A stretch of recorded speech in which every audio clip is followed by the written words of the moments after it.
Please join me in welcoming our chief guest, Honorable Dr. Soumya Anbumani, MLA, to address the gathering. அனைவருக்கும் அன்பான மாலை வணக்கம். எப்பயுமே நான் நேரம் தவறாமை கடைபிடிப்பேன். ஒரு நிமிஷம் கூட லேட்டா எந்த விஷயத்துக்கும் போகவே மாட்டேன். ஆனா காலையில 6:30 மணி கார்ல ஏறி அப்படியே முழுக்க கிட்டத்தட்ட 2-3 மாவட்டம் முடிச்சுட்டு அரியலூர், பெரம்பலூர், கடலூர், புவனகிரி எல்லாம் பார்த்துட்டு இங்கே வரத்துக்கு இவ்வளோ நேரம் ஆயிடுச்சு. உங்களை எல்லாம் பார்த்ததில் மிகுந்த மகிழ்ச்சி. ஏன்னா ரோட்டரி கிளப் அப்படின்றது பொழுது நிறைய இந்த மாதிரி இன்ஸ்டலேஷன் நிகழ்ச்சிகளை நான் பார்த்துருக்குறேன். ரொம்ப அது ஒரு நேரம் ஒட்டி நடக்கும். இந்த நேரத்தில் அது குறிப்பிட்ட நேரத்தில் அதை செய்வாங்க. அதை ஒட்டி தான் நடந்து கொண்டிருக்கும். அதாவது போலியோனாலும் ரோட்டரினாலும் ஒன்று தான். ஏன்னா அந்த போலியோ எப்படி நம்மளுடைய இந்தியாவில் ஒழிக்கப்பட்டது என்றால் ரோட்டரியின் உதவியால் தான் அந்த போலியோ இந்தியாவில் ஒழிக்கப்பட்டது. ரோட்டரி ஆரம்பிக்கும் போதே அந்த போலியோ சொட்டு மருந்து கொடுக்கக்கூடிய அந்த நிகழ்ச்சிக்கு எத்தனையோ உள்ளங்கள், ரோட்டரி உள்ளங்கள் தான் அதற்கு உறுதுணையாக இருந்திருக்கிறார்கள்.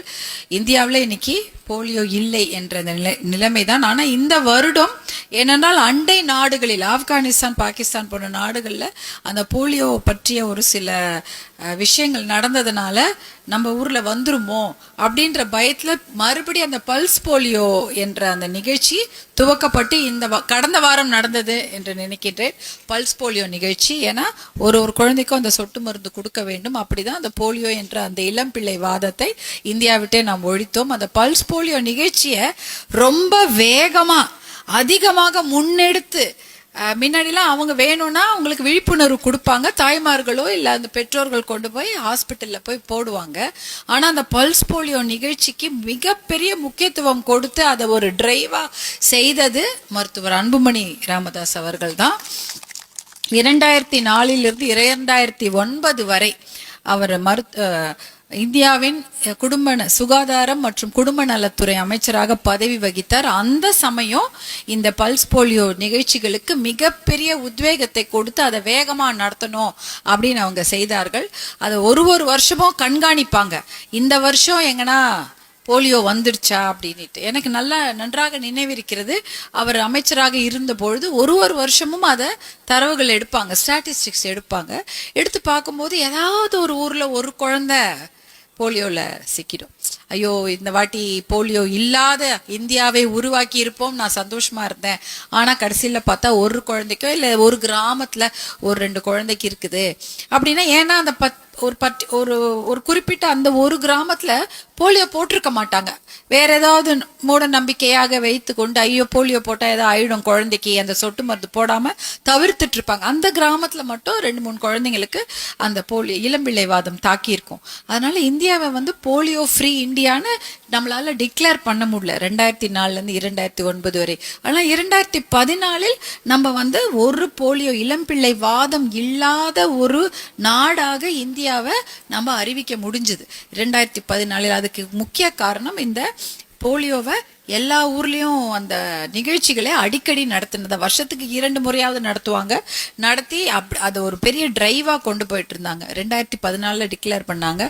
அந்த சமயம் மருத்துவர் அன்புமணி அவர்களுக்கு ரோட்டரி இன்டர்நேஷனல்ல அவார்டு கொடுத்தாங்க, போலியோ சாம்பியன் அவார்டு அப்படின்ற.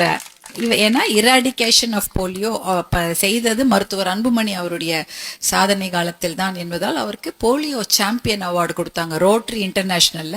டெல்லியில இன்டர்நேஷனல் பிரசிடென்ட் அவங்களே அந்த அவார்டை கொடுத்தாங்க. அதை வாங்கி, அதாவது அதற்கு முன் இந்த விருதை போலியோ ரோட்டரி இன்டர்நேஷனல் விருதை வாங்கியவர் யாருன்னு பார்த்தீங்கன்னா பில் கேட்ஸ், அப்புறம் பில் கிளின்டன், அதே போல கோய்சுமின்னு சொல்லிட்டு ஜப்பானுடைய அதிபர், அப்புறம் டோனி பிளேர், கோஃபி அண்ணன் சொல்லிட்டு யுனைடெட் நேஷன்ஸ் உடைய தலைவராக இருந்தவர். இப்படி பெரிய பெரிய ஆளுமைகள், அதே போல இன்டர்நேஷனல், அதாவது சர்வதேச தரத்தில் இருக்கக்கூடிய அரசியல் பிரபலங்களும் அரசியல் தலைவர்களும் ஒரு நாட்டினுடைய தலைவர்கள் வாங்கிய விருதை இந்தியாவில் வாங்கியது மருத்துவர் அன்புமணி அவர்கள் தான். இந்தியாவிலே எனக்கு தெரிஞ்சு 1-2 பேர் தான் வாங்கியிருக்காங்கன்னு நினைக்கிறேன். பிரதமர் மன்மோகன் சிங் வாங்கியிருக்காரு, அவர் ஒருத்தர் வாங்கியிருக்காரு. மருத்துவர் அன்புமணி அவர்கள் போலியோ இந்த இன்டர்நேஷனல் ரோட்டரி இன்டர்நேஷனல் விருதை வாங்கியிருக்காங்க. இப்படி இந்த விருதை கொடுத்து ரோட்டரி இன்டர்நேஷனல் அவரை கௌரவித்தது மட்டும் இல்ல, உற்சாகப்படுத்தியது, இன்னும் நிறைய விஷயங்களை செய்ய வேண்டும் என்பதற்காக உற்சாகப்படுத்தியது இது இன்றைக்கு. அதனால ரோட்டரி உங்களை போன்ற ரொட்டேரியன்ஸ்க்கு என்னுடைய மனமார்ந்த நன்றியை நான் தெரிவித்துக் கொள்கின்றேன். ஏன்னா ஒருத்தருடைய அவர் செய்த அந்த சாதனைன்னு சொல்ல மாட்டேன், அந்த ஒரு நல்ல விஷயத்துக்கு அதை கவனிச்சு அதுக்கு வந்து ஒரு விருது கொடுத்தது ரோட்டரி கிளப் தான். அவங்களுக்கு என்னுடைய மனமார்ந்த நன்றி. ஏன்னா அந்த அளவுக்கு ஊக்கப்படுத்தி உற்சாகப்படுத்தி இன்னும் நிறைய சேவைகளை செய்ய வேண்டும் என்று அவங்க உற்சாகப்படுத்துவாங்க. எத்தனையோ பேருக்கு ஆசை இருக்கும் இதெல்லாம் செய்யணும்னு, ஆனா எப்படி செய்யணும்னு தெரியாது. ஆனா அதற்கு வழிவகை ரோட்டரி கிளப் ஆஃப் பாண்டிச்சேரி ஆரோசுட்டியில நிறைய திட்டங்களை, வருஷத்துக்கு நீங்க திட்டங்களை போட்டு வச்சிருப்பீங்க.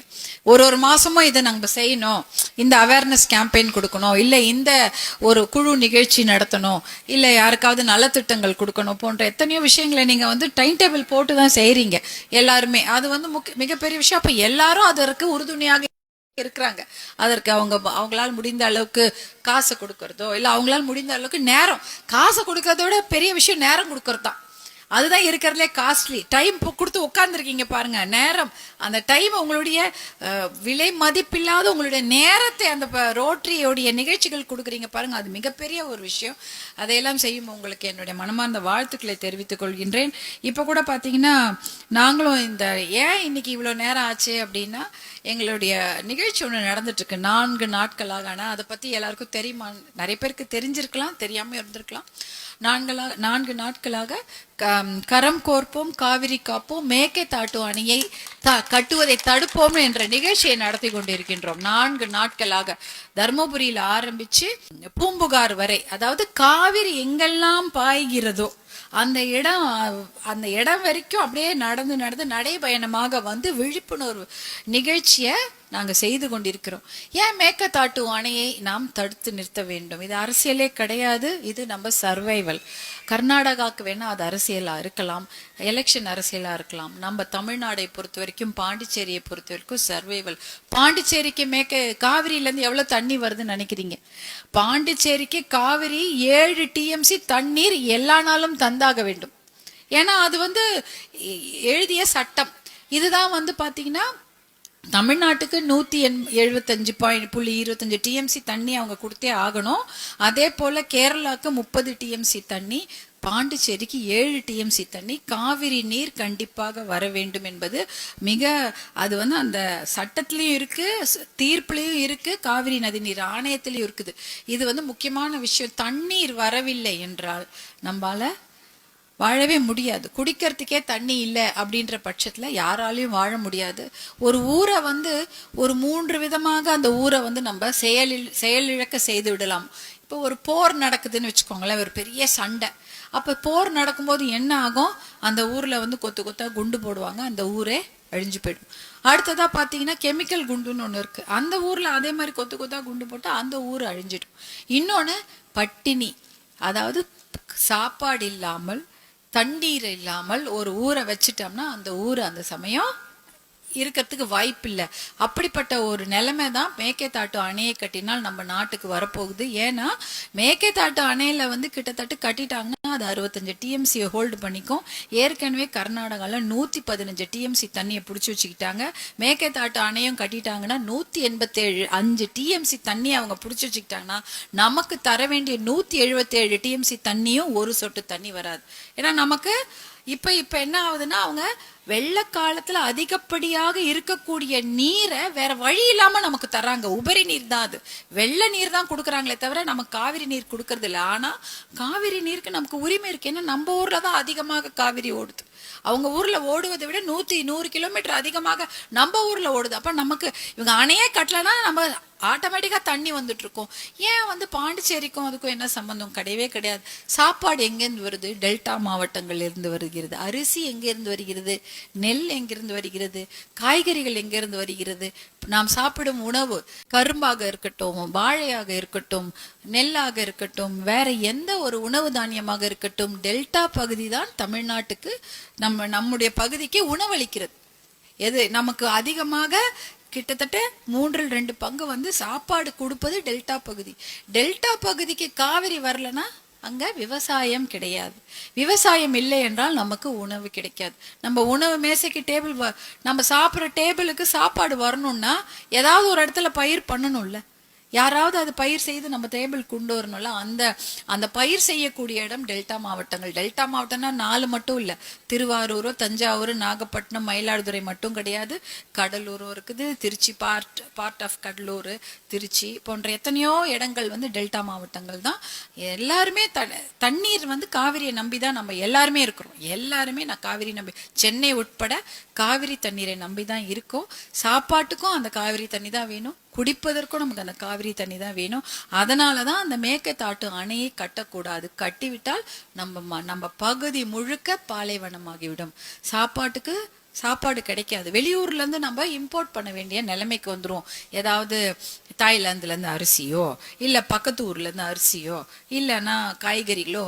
அப்பனா யோசிச்சு பாருங்க, நம்மளாலலாம் அது வந்து எவ்வளவு பெரிய நிதி சுமையாக இருக்கும் என்பது. அதே போல தண்ணீரும் நல்ல தண்ணி கிடைக்காது. அது வந்து மிகப்பெரிய ஒரு பெரிய என்ன சொல்றது, ஒரு ரொம்ப கொடுமையான ஒரு விஷயமாக இருக்கும். அதனால்தான் மேகதாட்டு அணையை கட்டக்கூடாது என்ற போராட்டத்தை மருத்துவர் அன்புமணி அவருடைய தலைமையில நாங்க செய்து கொண்டிருக்கிறோம். அந்த நிகழ்ச்சியெல்லாம் முடிச்சுட்டு இன்றைக்கும் விருதாச்சலத்திலையும் நிறைய நிகழ்ச்சி, சேலத்திலையும் நிகழ்ச்சி எல்லாம் வந்து முடிச்சுட்டு வரதுக்கு தான் நேரமாகிவிட்டது. அதனால இன்னைக்கு உங்களை எல்லாம் இவ்வளவு நேரம் கழித்து உங்களை எல்லாம் சந்தித்ததில் கூட எனக்கு ஒரு மகிழ்ச்சி தான். இந்த விஷயத்தை ஏன் நான் உங்களிடம் சொல்கிறேன் என்றால், நீங்க எல்லாம் எல்லா ஊர்ல இருந்தும் வந்திருக்கிறீங்க, உங்களுக்கு இந்த விஷயம் தெரியும், நீங்க நிறைய பேர்கிட்ட சொல்ல முடியும். ஏன்னா உங்களுக்கும் நிறைய உங்களுடைய சர்க்கிள்லாம் கொஞ்சம் பெருசா இருக்கும்.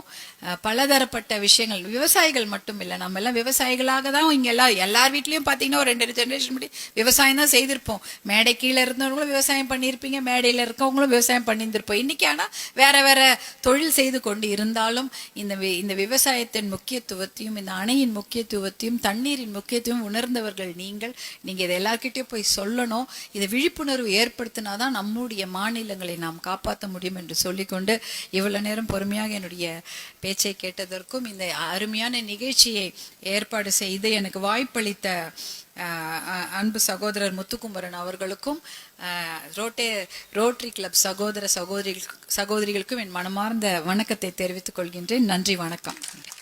Thank you, ma'am, for your excellent speech, inspiring speech.